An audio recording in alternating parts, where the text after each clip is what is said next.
Hello everyone. पिछले videos में हमने सेल इंजरी के introduction, various causes of cell injury सीखे हैं। अगर आपने वो वीडियोस नहीं देखे होंगे तो ज़रूर वो सभी वीडियोस देखो। अगर वीडियोस पसंद आए तो वीडियोस को लाइक, शेयर और चैनल को सब्सक्राइब ज़रूर करें। चलो आज के वीडियो में जानते हैं pathogenesis of cell injury. Pathogenesis यानी mechanism by which characteristic changes in tissues and cells are produced, that is how of disease।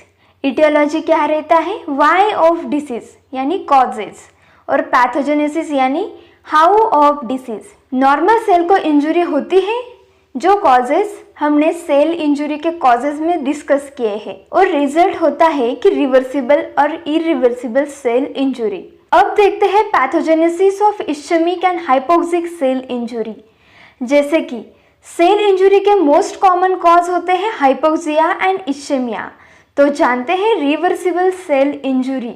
If ischemia or hypoxia is of short term duration, then effect may be reversible on rapid restoration of circulation. Sequence-wise steps and ultrastructural changes in reversible cell injury are as follows.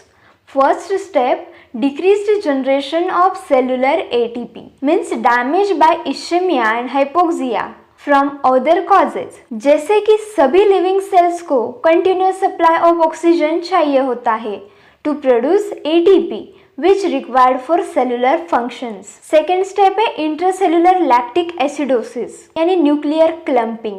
Due to low supply of oxygen to cells, aerobic respiration in mitochondria fails first।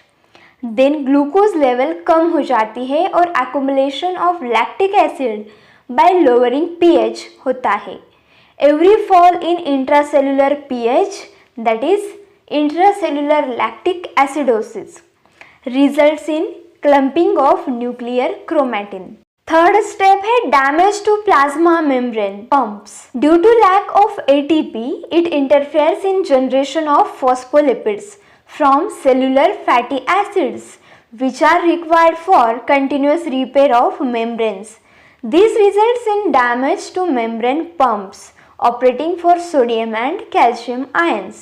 Then fourth step है reduced protein synthesis। As a result of continuous hypoxia, membrane of endoplasmic reticulum and Golgi apparatus swells up, then ribosome detached that inactivates their function and decrease protein synthesis in Golgi apparatus। Up to this point, withdrawal of acute stress that is result in reversible cell injury। It can restore the cell to normal state। Irreversible cell injury, the persistence of ischemia or hypoxia results in irreversible damage to the structure and function of the cell, results in cell death। Irreversible cell injury यानी point of no return। आसान भाषा में reversible और irreversible cell injury क्या होती है? In reversible cell injury, cell is able to reverse mitochondrial dysfunction on reoxygenation। यानी cell थोड़ी देर खराब होती है लेकिन फिर से ठीक हो सकती है। In irreversible cell injury, inability of cell to reverse mitochondrial dysfunction on reoxygenation। Cell injury severe होती है और सेल फिर से ठीक नहीं हो सकती और सेल डेथ हो जाती है। In irreversible cell injury, there is further reduction in ATP, continuously proteins low होते हैं, intracellular pH कम होता है, lysosomal enzyme इन साइटोप्लाज्म में लीक हो जाते हैं। इससे क्या होता है? Calcium influx, mitochondrial damage. Due to continued hypoxia, large influx of calcium ions occurs and more intracellular calcium collects in the mitochondria, disabling the function of mitochondria। Then second step है activated phospholipids। membrane damage होता है as a result of sustained ischemia, increased cytosolic influx of calcium in the cell which activate phospholipids which degrade membrane phospholipids which are main constituent of lipid bilayer. Then third step है cytoskeleton damage. Normally cell के microfilaments, microtubules and intermediate filaments damaged होते हैं due to degradation by activated intracellular proteases. Then fourth step है activated endonucleases and nuclear damage. Nucleoproteins are damaged by the activated lysosomal enzymes such as proteases and endonucleases. Then fifth step है lysosomal hydrolytic enzymes. Lysosomal damage, cell death and phagocytosis इसमें होता है. Lysosomal membrane are damaged which leads to escape of lysosomal hydrolytic enzymes such as hydrolase, RNase, DNase, proteases, etc. which brings enzymatic digestion of cellular components and hence cell death. This dead cell is replaced by masses of phospholipids which either phagocytes by macrophages.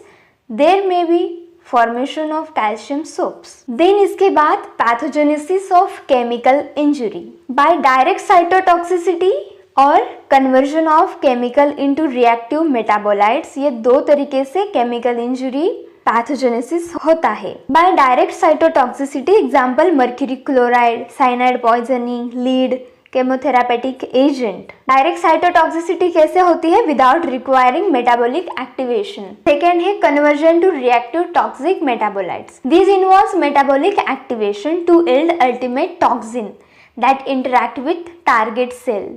Example toxic liver necrosis caused by carbon tetrachloride, acetoaminophen, bromobenzene. Then है pathogenesis of physical injury. By mechanical force, injuries are caused may lead to state of shock. Just like radiation injury may have carcinogenic influence.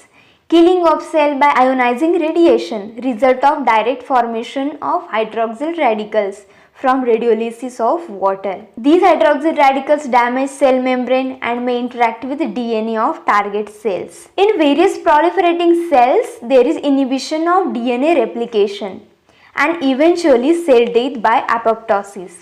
Example epithelial cells. And in non-proliferating cells, there is no effect of inhibition of DNA synthesis and there is cell membrane damage followed by death of cell by necrosis. Example neurons. ये apoptosis और necrosis क्या होता है? Necrosis के लिए stimulus होता है hypoxia और टॉक्सिन्स, whereas apoptosis के लिए स्टिमुलस होता है physiologic and pathologic. Mechanism necrosis में क्या होता है? Decrease in ATP, membrane injury और फ्री रेडिकल डैमेज. वहाँ एपोप्टोसिस में मैकेनिज्म क्या होता है? Gene activation. और नेक्रोसिस में टिश्यू रिएक्शन होती है इन्फ्लामेशन और एपोप्टोसिस में टिश्यू की रिएक्शन होती है नो इन्फ्लामेशन और फैगोसाइटोसिस ऑफ एपोप्टिक बॉडीज. तो ये था pathogenesis of cell injury first by hypoxia and ischemia. उसमें हमने देखा reversible and irreversible cell injury. Then pathogenesis of chemical and physical injury हमने देखा है.